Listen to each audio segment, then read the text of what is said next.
Hi అండి, welcome to my channel కంటెంట్లెస్ entertainment.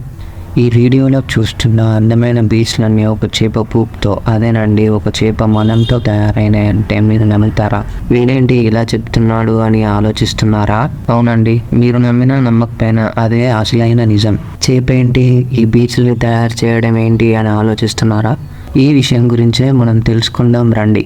ఇలాంటి బీచ్లకు మీరు ఎన్నోసార్లు వెళ్ళి ఉంటారు, అక్కడ ఇసుకతో ఆడుకొని ఉంటారు, కానీ ఎప్పుడు ఆలోచించి ఉండరు కదా ఈ ఇసుక ఎలా తయారవుతుంది అని.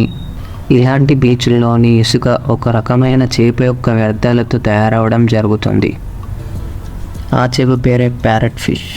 ఇక్కడ ఈ స్క్రీన్లో కనపడేదే ఆ ప్యారెట్ ఫిష్.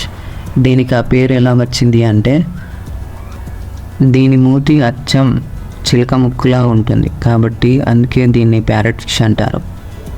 ఈ ప్యారెట్ ఫిష్ సముద్రంలో కోరల్స్లో ఉన్న ఆల్గేని తిని బతుకుతుంది. దాని చిలక ముక్కు లాంటి నోరుతో ఆ ఆల్గేని తినేటప్పుడు కోరల్స్ కూడా నోటిలోకి రావడం జరుగుతుంది. దాని జీర్ణ వ్యవస్థ ఆల్గేని అరిగించుకొని మిగతా కోరల్స్ని శాండ్ రూపంలో బయటకు పంపించడం జరుగుతుంది. అలా అవి బయటకు వదిలిన శాండే ఈ బీచ్లో వచ్చి చేరుతుంది. ఒక ప్యారెట్ ఫిష్ సంవత్సరానికి దాదాపు 200 కేజీల వరకు శాండ్ని ఉత్పత్తి చేస్తుంది.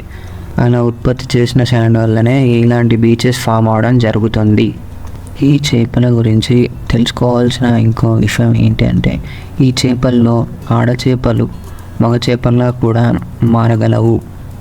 సో మళ్ళీ మీరు ఇలాంటి బీచెస్కి వెళ్ళినప్పుడు గుర్తుపెట్టుకోవాల్సింది ఏంటంటే, అక్కడి ఇసుకను చూసి అవి చేపల యొక్క వ్యర్థాలతో తయారైంది అని తెలుసుకోండి. సో ఇప్పుడు మీకు అర్థమై ఉంటుంది ఈ వీడియో మొదట్లో ఎందుకు అలా అన్నాను అని.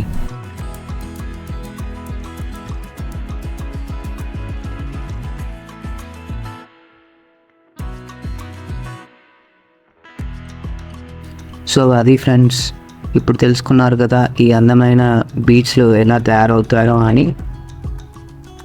ఈ వీడియోలో ఉన్న ఇన్ఫర్మేషన్ మీకు నచ్చినట్టయితే like, share and subscribe to our channel కంటెంట్లెస్ entertainment.